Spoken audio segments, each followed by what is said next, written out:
తెలంగాణలో మొట్టమొదటి factory outlet Mukunda jewellers త్వరలో జూబ్లీహిల్స్ లో గ్రాండ్ ఓపెనింగ్. అన్ని బంగారు ఆభరణాలపై VA 2 to 12% మాత్రమే. త్వరపడండి. యాక్టర్ శివాజీ అన్న మాటలు ఎంత దుమారం రేపాయనేది కూడా మనం చూసాం. దీనికి సంబంధించి అనేక మంది స్పందించినప్పటికీ ఇప్పుడు తాజాగా అతను క్షమాపణ చెప్తున్న పరిస్థితి కనిపిస్తుంది.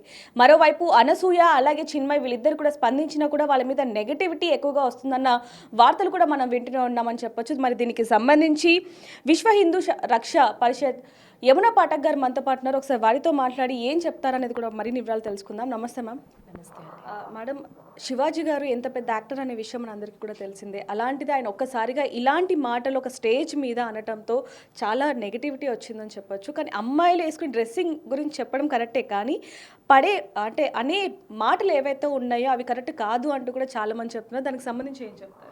వాస్తవం అండి. ఇప్పుడు వారు అన్న ఉద్దేశము, వారు ఒక ఆవేదనతో ఒక మాటలు అన్నారు. బట్ అని అన్న విధి విధానము, ఆ పదజాలం అనేది నిజంగా కూడా అది కరెక్ట్ కాదు. ఎందుకంటేనండి ప్రతి వారు కూడా ఈరోజు మహిళల్ని టార్గెట్ చేస్తూ, మహిళలతో మాట్లాడుతూ వారిని టార్గెట్ చేస్తూ అనడం అనేది ఎంతవరకు సమంజసం? ఈరోజు వారు ఒక పరిశ్రమ నుంచి వచ్చి వారే సినిమాలో ఉన్న ఆడవాళ్ళ గురించి మాట్లాడుతున్నారు. కానీ మూలం ఎక్కడ అనేది చాలామంది మర్చిపోతున్నారు. ఎక్కడ రూట్ కాజ్ ప్రాబ్లం ఎక్కడ? ఎందుకు అప్పుడు అలాంటి దుస్తులతో ఎందుకు మీరు పాటలు చిత్రీకరిస్తున్నారు? నాకు తెలిసి ఈవెన్ చాలా పాటలు అసభ్యకరమైన పదజాలంతో ఆడవాళ్ళని డిగ్రేడ్ చేస్తున్న పాటలు కూడా మన ఈ మధ్యకాలంలో చాలా విపరీతంగా చూస్తూ ఉన్నాం. సో వీటన్నిటిని కూడా ముక్త కంఠంతో ఖండించాల్సిన అవసరం ఉంది. సో ఎనీ ఫామ్, అది పాట ద్వారా మాట ద్వారా కూడా మహిళల ఒక మోడెస్టీని కించపరిచే విధంగా ఎవరు మాట్లాడినా కూడా అది తప్పకుండా వారిని ఖండించాల్సిన అవసరం ఎంతైనా ఉంది. వారు చెప్పిన విధానం, అంటే మహిళలు ఎలా ఉండాలి, సభ్యత సంస్కారం అనే దాని మీద అది చెప్పడానికి ఇంకా చాలా విధాలుగా హితోక్తులు చెప్పే అవకాశం ఉన్నప్పటికీ కూడా అటువంటి భాషను, ఎందుకంటే ఒక సోషల్ ఇన్ఫ్లుయెన్సర్గా మీరు గుర్తుపెట్టుకోండి, ఎవరైనా నటీనటులందరూ కూడా వీళ్ళంతా ఒక సోషల్ ఇన్ఫ్లుయెన్సర్స్. సో వారు దాన్ని సక్రమంగా అర్థవంతంగా పాజిటివ్గా హోలిస్టిక్గా చెప్పుంటే ఖచ్చితంగా కూడా చాలా వరకు కూడా అందరూ హర్షించేవారు. బట్ వారు యూజ్ చేసిన పదజాలము ఇబ్బందికరంగా ఉండడం అనేది కూడా మనం చూస్తూ ఉన్నాము. కాబట్టి ఇది చిన్న ఇష్యూ కాదు. రూట్ కాజ్కి వెళ్ళి మనం ఆలోచించాల్సిన అవసరం ఉంది. అసలు ఎందుకు ఇటువంటి ఈ విపరీత ధోరణి ఎందుకు పెరుగుతోంది? పాటల్లో కూడా అసభ్యకరమైన పదజాలం చూస్తున్నాం ఆడపిల్లల పట్ల, ఆడవాళ్ళ పట్ల. నిజంగా అలాంటి పాటలు వింటున్నప్పుడు ఎలా మన కళ్ళ ముందు మన ఇళ్ళలో కూడా అబ్బాయిలు ఉంటారు, మగవాళ్ళు ఉంటారు, అన్నలు తమ్ముళ్ళు, ఇలా అందరూ కూడా ఆ పాటలు విపరీతంగా కూడా మనం ఈ మధ్యన ఈవెన్ సోషల్ ప్లాట్ఫామ్స్లో కూడా అలాంటి పదజాలంతో ఉన్న పాటలు వింటూ ఉన్నాం. ఎక్కడ పోతుంది సమాజం? ఈరోజు ఇంత డిగ్రేడ్ చేస్తున్న విధంగా మహిళల్ని డిగ్రేడ్ చేస్తూ ఇలాంటి పదజాలం రావడం అనేది నిజంగా దురదృష్టకరం. అది మాట రూపైనా కావచ్చు, పాట రూపైనా కావచ్చు. సో మరీ ముఖ్యంగా ఏవైతే సామాజిక మాధ్యమాల్లో సినిమా అనేది ఒక ప్రభావితమైన ఒక మాధ్యమం కాబట్టి అందులో మరి వారు కూడా ఆ పరిశ్రమకి చెందిన వారే. సో మార్పు ఎక్కడి నుంచి రావాలి అని వారే ఆలోచించుకొని చెప్పాల్సిన అవసరం ఉంది. మార్పు రావాలంటే ఎక్కడి నుంచి రావాలి ముందు మార్పు అనేది? అనేక సినిమాలలో మీరు ఒక ఐటమ్ సాంగ్ పెడతారు, ఆ సాంగ్ చూడడానికి ఎంతమంది వెళ్తారండి? అంటే ఇక్కడ వారు దేన్ని అడ్రస్ చేస్తున్నారనే దాని మీద చాలా స్పష్టంగా వారు చేయాలి. ఎవరిని అడ్రస్ చేయాలి, ఎందుకు అడ్రస్ చేయాలి, ఎలా అడ్రస్ చేయాలి, ఎక్కడ అడ్రస్ చేస్తే వారి యొక్క ఆవేదనకు అర్థం ఉంటుంది. సో అది అర్థవంతంగా ప్రొజెక్ట్ చేయడం అనేది చాలా ఇంపార్టెంట్. అక్కడ కొంతవరకు వారు విఫలమయ్యారనిపిస్తుంది. మేడం, మెయిన్గా మనం చూడొచ్చు ఇటీవల కాలంలో ఇద్దరు హీరోయిన్స్ కూడా బయటికి వెళ్ళినప్పుడు వాళ్ళ మీద కొంచెం ఫ్యాన్స్ అందరూ కూడా దురుసుగా ప్రవర్తించడం ఇదంతా కూడా చూసాం. దీని కారణంగా ఆయన అన్నారు అనేది కూడా ఒక దాంట్లో అనడం జరిగింది, ఒక వీడియోలో. అనటం కరెక్టే, కానీ ఆ పదజాలాన్ని ఎలా తీసుకోవాలంటారు? అంటే అనేసిన తర్వాత ఇప్పుడు మళ్ళీ సారీ కూడా చెప్పడం జరిగింది. దాని గురించి ఏం చెప్తారు? పదజాలం అనేది వారి ఉద్దేశం ఒకటి, వారి ఉద్దేశము మహిళలు ఇలా ఉండాలి అనే ఒక ఉద్దేశంతో వారు చెప్పడం అనే ఉద్దేశాన్ని, కానీ వారు చెప్పిన విధి విధానాలు, వారి యొక్క మాటలు అనేది ఇట్స్ నాట్ కరెక్ట్. బేసిక్గా ఆ మాటలు, పదజాలం అనేది నిజంగా కరెక్ట్ కాదండి. అది వారు ఆలోచించుకొని చెప్పాల్సిన అవసరం ఎంతైనా ఉంది. ఇప్పుడు సారీ కూడా చెప్పడం జరిగింది, అతని మీద మహిళా కమిషన్ కూడా కేసు పెట్టడం జరిగింది. మరి కేసుకు సంబంధించి ఏం చెప్తారు మేడం? అండ్ ఇంకా కేసులు పెట్టాల్సిన విషయాలు చాలా ఉన్నాయి. నాకు తెలిసి ఇందాక మీతో అన్నట్టుగా మహిళల పట్ల ఇట్లాంటి కొంత ఇబ్బందికరమైన పాటలు కూడా వస్తున్నాయి. అది అసలు ఆడపిల్లలు నిజంగా బయటకు వెళ్ళి ఏంటి ఇలాంటి పాటలు వింటున్నాం అని. సో మహిళా కమిషన్ నిజంగా దృష్టి పెట్టాలంటే ఇదొక్కటే కాదు, ఇంకా చాలా విషయాలు ఉన్నాయి. రాష్ట్రంలో ఆడపిల్లల పట్ల జరుగుతున్న అన్యాయాలు, ఆకృత్యాలు, పొద్దున్న లేస్తే జరుగుతున్న నేరాలు, గొర్రెలు మామూలు విషయాలు కాదు. మరీ ముఖ్యంగా చిన్నల పిల్లల మీద జరుగుతున్న ఆకృత్యాలు కానివ్వండి. సో మహిళా కమిషను రెస్పాండ్ అయ్యింది. బట్ అంటే ఏదో గ్లోరిఫైయింగ్గా ఇటువంటి వాటి మీదే కాకుండా ప్రతి చిన్న విషయాన్ని కూడా, అంటే చిన్న విషయం కాదు, ఆడపిల్లల పట్ల జరుగుతున్న ఇటువంటి విషయం పట్ల కూడా ఇంతే చిత్తశుద్ధితో మహిళా కమిషన్ రెస్పాండ్ అవ్వాల్సిన అవసరం ఉంది. మన రాష్ట్రంలో పోక్సో కేసెస్ ఇంకా కూడా అసలు నిజంగా అంధకారంలో మగ్గుతున్నాయి. ఇప్పటివరకు కూడా ఆ కుటుంబాలకి నిర్భయ ఫండ్ వెళ్ళలేదు. చాలా వరకు రేప్ విక్టిమ్ ఫ్యామిలీస్కి వాళ్ళకి జస్టిస్ జరగని పరిస్థితి. సో తెలంగాణలో ఎన్నైతే ఆడపిల్లల పట్ల జరుగుతున్న ఆకృత్యాలు కానివ్వండి, ఇటువంటివన్నీ కూడా దాని పట్ల కూడా ఏదైతే మహిళా కమిషన్ శారదా గారు స్పెషల్ ఇంట్రెస్ట్ పెట్టాలి, స్పెషల్ డ్రైవ్ పెట్టాలి, మరీ ముఖ్యంగా ఆడపిల్లల మీద జరుగుతున్న వాటి మీద పెట్టాలి. అండ్ మరీ ముఖ్యంగా మీరు చూస్తుంటే ఈ మధ్య కాలంలో డ్రగ్ అబ్యూస్ కేసెస్ కూడా చాలా విపరీతంగా పెరుగుతూ ఉన్నాయి. అందులో మరీ ముఖ్యంగా ఆడపిల్లలు ఎక్కువ మంది విక్టిమ్స్గా మారుతున్నారు. సో దీని పట్ల కూడా ఒక స్పెషల్ డ్రైవ్ మహిళా కమిషన్ చేస్తే బాగుంటుంది. అదే మీరు చూస్తుంటే ఇదే మాదాపూర్, జూబ్లీ హిల్స్, బంజారాహిల్స్ ఈ టైంలో మనం బయటికి వెళ్తే 7 తర్వాత బయటికి వెళ్తే నిజంగా ఆడపిల్లల వస్త్రధారణ ఎలా ఉంటుంది, నిజంగా ఇబ్బందికరంగా ఉంటుంది. ఇది ప్రస్తావించాల్సిన మాటే. నేను ఏమంటానంటే ఇటువంటి మార్పు రావాలి అంటే ఈరోజు ఎవరో ఒక్కరు మాట్లాడితే మార్పు కాదు. ప్రతి ఇళ్లల్లో తల్లిదండ్రులు తప్పకుండా కూడా వాళ్ళ పిల్లల వ్యవహారం ఎలా ఉన్నది, ఆడపిల్లలు ఏం చేస్తున్నారు, మగపిల్లలు ఏం చేస్తున్నారు, వాళ్ళు ఎలా ఉంటున్నారు, వారి వ్యవహార శైలి ఎలా ఉంటుంది, ఈరోజు వాళ్ళు ఎంత భయంకరమైన ప్రాణాంతకమైన వ్యాధుల బారిన పడుతున్నారు. ఈ మధ్యన కొత్తగా వచ్చిన నివేదిక మనం చూస్తూ ఉంటే HIV పాజిటివ్ కేసెస్ విపరీతంగా పెరుగుతున్న ధోరణి మనం చూస్తున్నాం. అందులో అత్యధిక సంఖ్యలో ఆడపిల్లలు ఎక్కువ మంది కూడా ఈరోజు మనం చూస్తూ ఉన్నాం. ఇదంతా దేనికి సంకేతం? నిజంగానే కొన్ని విషయాలు ఖచ్చితంగా ప్రస్తావించాల్సిన అవసరం ఉంది. ఈరోజు నడవడిక నాగరికత నేర్పిన ప్రపంచ దేశాలకు నాగరికత నేర్పిన భారతదేశం, మన సంస్కృతి, ఈరోజు నాగరికత అనేది మన ఆ నాగరికతని ఎవరికైతే నేర్పించామో ఆ మూలాలు మనం మర్చిపోయి, మన మూలాలు, మన సంస్కృతి సాంప్రదాయాలు మర్చిపోయి, మన కట్టుబాట్లు మర్చిపోయి పూర్తిగా కూడా విచ్చలవిడిగా కూడా పాశ్చాత్యక దేశ ఇన్ఫ్లుయెన్స్లో ఉంటూ ఈరోజు మన నడవడిక మర్చిపోతున్నాము. మనం ఎలా బట్టలు వేసుకోవాలో కూడా మర్చిపోతున్నాము. ఆడపిల్లలు ఈరోజు నిజంగా ఆడపిల్లల గురించి ప్రస్తావించాలంటే అలాంటి వైఖరి ఎందుకు ఉంటుంది? ఈరోజు మనం ఎందుకు చెప్తున్నాం? ఏదైతే మనము భారతదేశంలో ఏ దేశంలో లేని యువ సంపద మన భారతదేశంలో ఉంది. అంటే 16 ఏళ్ల నుంచి 45 సంవత్సరాల్లో ప్రొడక్టివ్ ఏజ్ గ్రూప్ అనేది మన భారతదేశంలో ఉంది. అలాంటి ఈరోజు ఈ ప్రొడక్టివ్ ఏజ్ గ్రూప్ అంతా కూడా మీరు డ్రగ్స్ బారిన, లేకపోతే విచ్చలవిడిగా మనకున్న ఫ్రీడమ్ పేరు మీద మనం విచ్చలవిడిగా కూడా మనం చేస్తున్న వ్యవహారశీలి అన్నీ కూడాను ఈరోజు నిజంగా దురదృష్టవశాత్తు ఇవన్నీ కూడా సొంత జీవితాలు నష్టపోతున్నారు. ఇప్పుడు ఎవరి జీవితంతో ఎవరికి ఇది లేదు, కానీ ఈరోజు ఒక సామాజిక దృక్పథంతో, సమాజం మీద ఒక ప్రేమతో, దేశం మీద ప్రేమతో మనము ఇలాంటి వ్యవహారాలు కనుక కట్టడి చేయకపోతే చాలా నష్టపోతాము.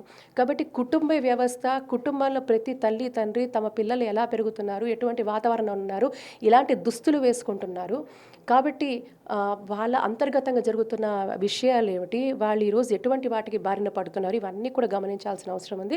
ఇది ఒక్కటి టచ్ చేస్తే ఇన్ని అంశాలు వస్తాయండి. కాబట్టి డ్రెస్సింగ్ గురించి ఈరోజు చర్చ చేయాల్సిన దుస్థితులు ఎందుకున్నాం మనం? ఆడపిల్లలు డ్రెస్సింగ్ గురించి ఇంత బహిర్గతంగా ఇలా మాట్లాడుకోవాల్సిన అవసరం ఎందుకు వచ్చింది? కాబట్టి కుటుంబ క్షేత్రం బలపడితే, కుటుంబ క్షేత్రం సవ్యంగా ఉంటే, కుటుంబ క్షేత్రంలో ఉన్న తల్లి తండ్రి బాధ్యతతో తమ పిల్లలు ఎలా పెరగాలి అనుకుంటే అప్పుడు ఇటువంటి దుస్థితి రాదండి. ఈరోజు మనం ఇలాంటి దుస్థితులు ఇలా మనం చర్చించుకునే వాళ్ళం కాదు. కాబట్టి ఏమంటానంటే ఖచ్చితంగా రైట్ పేరెంటింగ్, గుడ్ పేరెంటింగ్ అనేది, హెల్దీ పేరెంటింగ్ అనేది జరిగితే ఇటువంటివన్నీ కూడా చాలా వాటికి మనం దూరంగా ఉంటాం. దుస్తులు ఎందుకు వేసుకుంటామని? దుస్తులు మన రెస్పెక్ట్ అండి. బేసికలీ సభ్య సమాజంలో మనం ఎలా ఉండాలి, మన నడవడిక అనేది, ఇవన్నీ కూడా మన వేషధారణ, మన భాష, మన ఒక ప్రవర్తన ద్వారా ఇవన్నీ కూడా బయటికి కనబడతాయి. కాబట్టి వీటి మీద శ్రద్ధ చూపించాలి. అండ్ మరీ ముఖ్యంగా ఆబ్సీన్గా న్యూడిటీని ప్రమోట్ చేస్తూ ఆడపిల్లలైన బట్టలు వేసుకుంటే అది చట్టరీత్యా కూడా నేరం. ఎందుకంటే someone who promotes nudity, someone who promotes obscenity, అర్ధనగ్నంగా కూడా ఈరోజు పబ్లిక్ ప్లేసెస్లో ఇది ఒక న్యూసెన్స్గా చూడాల్సిన అవసరం ఉంది. ఒకవేళ నిజంగా ఆడపిల్లలు ఈరోజు చేస్తున్నారు, కొంతమంది ఆడపిల్లలు నిజంగానే చేస్తున్నారు. కాబట్టి ఇటువంటి విషయాల మీద శ్రద్ధ పెట్టాలి. ప్రభుత్వం కూడా చట్టరీత్యా ఇది ఒక నేరంగానే చూడాలి. అలాంటి ఈరోజు చెప్పండి, నో ఎంట్రీ బోర్డ్స్ పెట్టండి. ఆఖరికి గుళ్ళల్లో కూడా ఇష్టం వచ్చినట్టుగా కూడా పాశ్చాత్య దుస్తులు వేసుకొని ఈరోజు ఆడపిల్లలు వెళ్ళడం మనం చూస్తాను. కాబట్టి ఇవన్నీ కూడా ఇవన్నీ కూడా శ్రద్ధ పెట్టాల్సిందే, చూడాల్సిందే. ఒక ఎథికల్ మారల్ పోలీసింగ్ జరగాల్సిందే. మనం బయటకు వస్తున్నాం, 4 గోళ్ల మధ్యన మనం ఎట్లా ఉన్నా పర్వాలేదు, కానీ బయటకు వచ్చినప్పుడు మన వస్త్రధారణ ఎలా ఉంది, ఇట్స్ కన్వీనియన్స్. కన్వీనియన్స్ పేరుతో విచ్చలవిడిగా ఉండడం కరెక్ట్ కాదు. కాబట్టి విచ్చలవిడిగా ఉండాలా, 4 గోడల మధ్యన ఉండండి, మీకు నచ్చినట్టు ఉండండి, మీరు కోరుకున్న స్పేస్లో మీరు ఉండండి. కానీ ఆ పేరుతో బయటికి వచ్చి న్యూసెన్స్ చేయడం అనేది it's a nuisance act. And తప్పకుండా చట్టపరమైన చర్యలు కూడా తీసుకోవాలి. ఇలాంటి చర్యలు ఎందుకు తీసుకోవాలంటే, ఎందుకండి మీరు విదేశాల్లో కొన్ని దేశాలు అయితే ఇటువంటి లిబర్టీ ఉండదు, ఇటువంటి ఫ్రీడమ్ మీకు ఉండదు. ఎందుకు? లా ఆఫ్ ద ల్యాండ్ పనిచేస్తుంది అక్కడ. లా ఆఫ్ ద ల్యాండ్, నేను ఇలాగే ఉంటాను, నాకు నచ్చినట్టు ఉంటానంటే ఆ దేశంలో ఉండే అవకాశం ఉండదు. కొన్ని దేశాలు నిజంగానే స్ట్రిక్ట్గా ఇలాంటివన్నీ అవలంబిస్తారు. కాబట్టి ఖచ్చితంగా లా ఆఫ్ ద ల్యాండ్ స్ట్రిక్ట్గా ఉండాలి. ఈరోజు విచ్చలవిడిగా నేను ఇలాగే ఉంటాను, చేస్తాను అని అర్ధనగ్న ప్రదర్శన చేస్తే కూడా అది కరెక్ట్ కాదు. అలా ఎవరైనా చేసినా కూడా అలాంటి వాటికి తావు లేకుండా సమాజమే తిరిగి తిప్పికొట్టాల్సిన అవసరం ఎంతైనా ఉంది. మీకు నచ్చిన దుస్తులు, మీరు ఎలా ఉండాలనుకునే ఫ్రీడమ్ అందరికీ ఉంది. కానీ అది సమాజంలో అభ్యంతరకరంగా లేనంత వరకు ఓకే. అభ్యంతరకరంగా ఉండే పరిస్థితులు వస్తే ఇటువంటి ఇబ్బందులు తప్పవు. మేడం, మీరు అన్నట్టుగా ఇందాక రాత్రి సమయంలో బయటికి వెళ్తే కనుక అమ్మాయిలు ఎలాంటి దుస్తులు వేస్తున్నారని మనం చూస్తున్నాం. కానీ కొంతవరకు వాళ్ళ పేరెంట్సే ఇంట్లో మీకు నచ్చినట్టు ఉండు, నీకు నచ్చిన దుస్తులు వేసుకో, నీకు నచ్చినట్టుగా బయటికి వెళ్ళు అంటూ కొంతమంది పేరెంట్స్ వాళ్ళకి ఫ్రీడమ్ ఇచ్చేస్తున్నారు. సో దాని గురించి ఏం చెప్తారు? ఫ్రీడమ్ అనేదండి, నేనేమంటానంటే ఫ్రీడమ్ ఆఫ్ థాట్ ఎక్స్ప్రెషన్ అనేది అది సంస్కారవంతంగా ఉండాలి. అంటే మనల్ని చూసి చేతులెత్తి మొక్కేటట్టుగా ఉండాలి. పోనీ అలా మొక్కకపోయినా కనీసం గౌరవప్రదంగా ఉండే పరిస్థితి ఉండాలి. కానీ ఈరోజు కొంతమంది పేరెంట్స్ చేస్తున్న ఇటువంటి పరిణామాలు ఎంత దారుణంగా ఉన్నాయంటే, అదే చెప్తున్నాను, ఈరోజు హెచ్ఐవి పాజిటివ్ కేసెస్ ఎందుకు ఇంత గణనీయంగా పెరుగుతున్నాయి. ఈరోజు పిల్లలు మీకు యథేచ్ఛగా మీకు నచ్చింది చేయండి అంటే కనీసం వాళ్ళకి మంచి ఏంటి చెడు ఏంటి చెప్పే పరిస్థితి లేదు, తెలుసుకునే పరిస్థితి లేదు, గైడ్ చేసే పరిస్థితిలో లేరు. మరి ఈరోజు మానసికంగా, శారీరకంగా అన్ని రకాలుగా కూడా వాళ్ళు ఈరోజు కృంగిపోయి రేపొద్దున మీరే కొంతమంది వీళ్ళు చేసే పనుల వల్ల, వీళ్ళ ఎక్సెసివ్ ఫ్రీడమ్ వల్ల వీళ్ళే వాళ్ళ పిల్లల్ని బలి చేస్తున్నారు, జీవితం కోల్పోతున్నారు. వాళ్ళు ఏం మిగులుతోంది? ఈరోజు శారీరకంగా ఇటువంటి అనారోగ్యాలు బారిన పడితే దాని నుంచి వచ్చే ఒక ఎమోషనల్ ట్రామాకి ఎవరు కారణం? అండ్ ఈ మధ్య కాలంలో వచ్చిన దురదృష్టవశాత్తు ఈ మధ్య కాలంలో వచ్చిన కొన్ని తీర్పులు కూడా చాలా ఇబ్బందికరంగా, భయానకంగా ఉన్నాయి. కాబట్టి మన భారతీయ వ్యవస్థని మీద గౌరవం పెట్టుకొని జ్యుడిషియల్లో కూడా మనం ఇచ్చే తీర్పులు, అక్కడ కూర్చున్న వాళ్ళందరూ పెద్దలు, ఉద్దండులు, విజ్ఞానవంతులు, వాళ్ళు కూడా అసలు మన సాంప్రదాయం, సంస్కృతిని దృష్టిలో పెట్టుకొని, మనకున్న పాస్ట్ కల్చరల్ హిస్టరీని దృష్టిలో పెట్టుకొని, మనకున్న వైవిధ్యమైన ఇటువంటి ఒక అద్భుతమైన కేంద్రంగా భారతదేశం ప్రపంచానికి ఆదర్శంగా ఉన్న భారతదేశాన్ని మన ఒక సంస్కృతిని దృష్టిలో పెట్టుకొని వాళ్ళు ఇచ్చే తీర్పుల మీద కూడా వాళ్ళు దృష్టి పెట్టాల్సిన అవసరం ఉంది. ఈరోజు యథేచ్ఛగా కూడా మీరు ఏమన్నా చేయండి, లివింగ్ రిలేషన్లో వెళ్ళొచ్చు, ఒక అద్దు హదుపు లేదు, మీరు ఎవరితో అయినా ఎలాగైనా వెళ్ళొచ్చు. రీసెంట్గా మనం చూస్తాను, 2 స్కూల్ పిల్లలు పారిపోయి వచ్చారు. ఆ పాప పెద్దది, ఆ బాబు చిన్నవాడు. అంటే వాళ్ళు ఎంత తీవ్రంగా సామాజిక మాధ్యమాలైన మీడియా ద్వారా, సినిమాల ద్వారా ఎంత ప్రభావితం అవుతున్నారు. కాబట్టి మనము మన ప్రొడక్టివ్ ఏజ్ గ్రూప్ని కోల్పోతున్నాం. ఇది కరెక్ట్ కాదు. ఈ దేశానికి వెన్నుముక్కైన ఈ యొక్క పిల్లల్ని, ఆడపిల్లల్ని, మన సంపదని, ఆడపిల్లలు కావచ్చు, మగపిల్లలు కావచ్చు, మన యువ సంపదని మనం కోల్పోతున్నాం. ఈరోజు యథేచ్ఛగా, విచ్చలవిడిగా ఫ్రీడమ్ ఆఫ్ ఎక్స్ప్రెషన్, లేకపోతే ఫ్రీడమ్, మనకి ఎక్సెసివ్ ఫ్రీడమ్ ఉంది కదా అని మనం దాన్ని దుర్వినియోగం చేసుకుంటూ నిజంగానే కుటుంబాలు కోల్పోతున్నారు, దేశం కూడా కోల్పోతుంది. కాబట్టి ఇది అర్థం చేసుకొని కుటుంబ క్షేత్రం బలపడాలి. లా ఆఫ్ ద ల్యాండ్ కూడా స్ట్రిక్ట్గా అమలుపరచాల్సిన అవసరం ఉంది. ప్రభుత్వాలు కూడా కీలకమైన నిర్ణయాలు తీసుకోవాలి, కీలకమైన అమెండ్ చేయాలి, చట్టాలు సవరించి దీని మీద స్ట్రిక్టర్ లాస్ తీసుకురావాలి. సో ఇప్పుడు విదేశాల్లో మీరు చూడండి, ఆస్ట్రేలియా, మన పక్కనున్న దేశాల్లో కూడా ఇప్పుడు ఇన్స్టాగ్రామ్ లాంటి వాటిలో కూడా ఏజ్ రెస్ట్రిక్షన్స్ పెట్టారు, సోషల్ మీడియా యూసేజ్లో ఏజ్ రెస్ట్రిక్షన్స్ పెట్టారు. కానీ మనం ఇంకా మన దేశంలో ఎందుకు రెస్ట్రిక్షన్స్ పెట్టుకోలేకపోతున్నాం?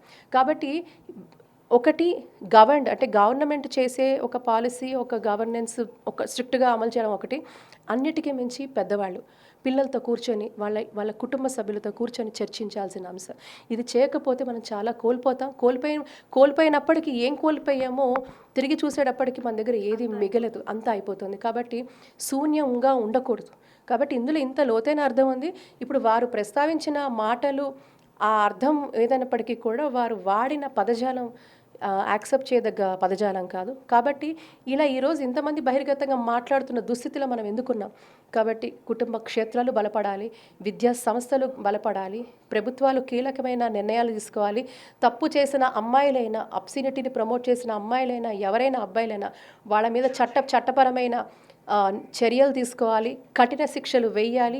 అలా చేసినాడు, మీడియాలో మీరు చూపించినాడు ఇలాంటి పనులు చేయడానికి భయపడే అవకాశం ఎంతైనా ఉంటుంది. మేడం దీని మీద చిన్మయ్ గారు కూడా స్పందించడం జరిగింది, సింగర్. కాకపోతే తనేమంటున్నారు అంటే, మేము వస్త్రధరణ మాకు నచ్చినట్టుగా వేసుకుంటాం, కానీ మగవారు చూసే చూపు ఆ విధంగా ఉండకూడదు అంటూ కొన్ని వార్తలు వస్తున్నాయి. చాలామంది కూడా దీని మీద స్పందించడం జరిగింది కేవలం ఈ విధంగానే. సో దాని గురించి ఏమంటారు? మెజారిటీ ఏంటంటేనండి, ఎస్, చూపు అనే ఆస్పెక్ట్ని కాసేపు మనం పెడితే చాలా ఘోరాలు నేరాలు చిన్నపిల్లలు కూడా చేస్తున్నారు. సో ఇక్కడ డిబేట్ అది కాదు. డెలిబరేట్గా కావాలని మేము చూపిస్తాము అన్న వాళ్ళ మీదే ఇటువంటి చర్చ అంతా. అలాంటి పరిస్థితుల్లో ఇంత తెగింపు తగదు అనేది మనం గట్టిగా చెప్తా ఉన్నాం. కాబట్టి మగవాళ్ళ ధోరణి, చూపు ఇదంతా కూడా మళ్ళీ పేరెంటింగ్, మళ్ళీ కుటుంబ క్షేత్రం బలపడాలని చెప్తాను. అమ్మాయిలు ఎలా ఉండాలి, అబ్బాయిలు ఎలా ఉండాలి అనేది స్టార్ట్ అయ్యేదే ఇంటి నుంచి. కాబట్టి ఇదంతా ఒక ఎత్తు. కానీ నేను డెలిబరేట్గా నాకు నచ్చినట్టుగా విచ్చలవిడిగా ఉంటాను, అయినా కూడా ఈ మగవాళ్ళ చూపు ఇలాగే ఉండాలంటే అది సమంజసమా? అది కరెక్టా? మీరు తప్పు పని ఎవరైనా కూడా తప్పు చేస్తున్న వాళ్ళు తప్పు చేస్తూ వీళ్ళ కోణం మారాలి అంటే అది మారదు. సో చక్కగా ఉంటున్నా తప్పు చేసే వాళ్ళకి కఠినమైన శిక్షలు పడాలి. అది ఆ తరుణంలో ఆల్రెడీ మనకి ప్రాసెస్ నడుస్తోంది. కాబట్టి ఇక్కడ వితండవాదనతో సంబంధం లేదు. ఇక్కడ ఏంటంటే డూస్ అండ్ డోట్స్ ఉంటాయి. ఖచ్చితంగా సమాజంలో బతుకుతున్నాం, డూస్ అండ్ డోట్స్ ఖచ్చితంగా ఉంటాయి. కాబట్టి మీకు నచ్చినట్టుగా ఎవరైనా సరే 4 గోళ్ల మధ్యలో ఉండొచ్చు, కానీ సమాజంలోకి ఉంటున్నామంటే ఒక వస్త్రధారణ, మీరు ఎలా ఉండాలి, ఎలా డ్రెస్ చేసుకోవాలి, ఎలా ఉండాలనేది కట్టుబాట్లు ఖచ్చితంగా ఉంటాయి. చాలామంది ఫ్రీడమ్ ఆఫ్ ఎక్స్ప్రెషన్ మన దేశంలోనే మాట్లాడతారండి. కొన్ని దేశాలకు వెళ్తే అక్కడ ఇలాంటివి ఏవి ఉండవు. ఇంకా మన సాంప్రదాయాల్ని చూసి వాళ్ళు ముచ్చట పడుతూ ఉంటారు మేడం. అవునండి. చీరలు కావచ్చు, ఇవన్నీ అంటే మనం వేసుకునే వస్త్రాల దగ్గర నుంచి మాట్లాడే భాష వరకు చాలా కంట్రీస్లో రెస్పెక్ట్ చేస్తూ ఉంటారు, కానీ మనమే ఈ విధంగా యాక్సెప్టబుల్ సోషల్ నార్మ్స్ ఎవరు తప్పకూడదు. యాక్సెప్టబుల్, మనం పబ్లిక్లో ఉన్నప్పుడు ఖచ్చితంగా యాక్సెప్టబుల్ సోషల్ నార్మ్స్ పాటించాల్సిందే, మీకు ఇష్టం ఉన్నా లేకపోయినా. కాబట్టి దాట్ ఈస్ ద లా. ఈ యొక్క దేశము కొన్ని వేల సంవత్సరాలుగా it is governed by certain rules and regulations. కొన్ని సాంప్రదాయాలు, కట్టుబాట్లు ఈ దేశంలో ఉన్నాయి. ఖచ్చితంగా అది పాటించాల్సిందే. మీరు ఇంకేదన్నా ఒక నేషన్కి వెళ్తే మీరు అలాంటి మాటలు మాట్లాడగలుగుతారా? అక్కడ అయితే అలాగే అంటారు కదా. వెళ్ళండి, కొన్ని ఇస్లామిక్ నేషన్స్కి వెళ్ళండి, అక్కడ అలా మాట్లాడగలుగుతారా? మీరు టూరిస్ట్గా వెళ్ళినా మీరు పాటించాల్సిందే. అంత లిబర్టీ, ఫ్రీడమ్ ఇక్కడే ఎందుకు చేస్తున్నారు? కాబట్టి ఈ దేశానికి కూడా ఒక నియమం ఉంది, ఈ దేశంలో ఉన్న వాళ్ళకి కూడా ఒక గౌరవం ఉంది. కాబట్టి ఖచ్చితంగా మీకు ఇష్టం ఉన్నా లేకపోయినా ఈ దేశంలో ఉండేవాళ్ళు కొన్ని పద్ధతులు ఖచ్చితంగా పాటించాల్సిందే. మీ వ్యక్తిగతంగా 4 గోళ్ల మధ్యలో మీరు ఎలా ఉన్నారో ఎవరికి సంబంధం లేదు. కానీ మీరు ఒక సభ్య సమాజంలో బయటకు వస్తున్నప్పుడు మీరు ఖచ్చితంగా కొన్ని పాటించాల్సిందే.